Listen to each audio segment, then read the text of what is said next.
மார்த்தாண்டத்தில் தனியார் வங்கி முன் மகனுடன் பெண் போராட்டம்.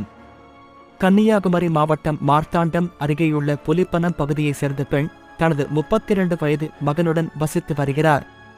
இவரது கணவர் ஏற்கனவே இறந்துவிட்டார்.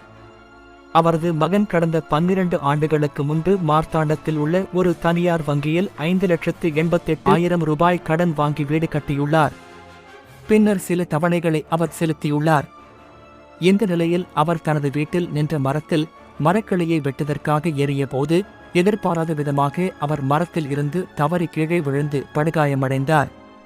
இதில் அவர் கை கால்கள் செயல் இழந்த நிலையில் மருத்துவமனையில் சிகிச்சை பெற்று வருகிறார். இதனால் தொடர்ந்து அவரால் வங்கி தவணையை செலுத்த முடியவில்லை. இந்த நிலையில் அவரது வீட்டிற்கு சென்ற தனியார் வங்கி ஊழியர்கள் தவணை தொகை செலுத்ததால் அந்த பெண்ணை வெளியேற்றி வீட்டை பூட்டி சீல் வைத்துவிட்டு சென்றுள்ளனர். இதனால் மனமுடைந்து அந்த பெண் மருத்துவமனையில் சிகிச்சை பெற்று வரும் மகனை நேற்று ஆம்புலன்ஸ் மூலம் அழைத்து கொண்டு மார்த்தாண்டத்தில் உள்ள தனியார் வங்கிக்கு வந்தார். அங்கு வங்கி முன் அவர் நீதி கேட்டு போராட்டத்தில் ஈடுபட்டார்.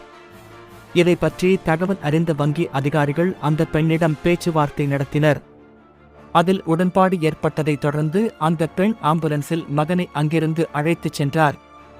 இச்சம்பவத்தால் அந்த பகுதியில் சிறிது நேரம் பரபரப்பு ஏற்பட்டது.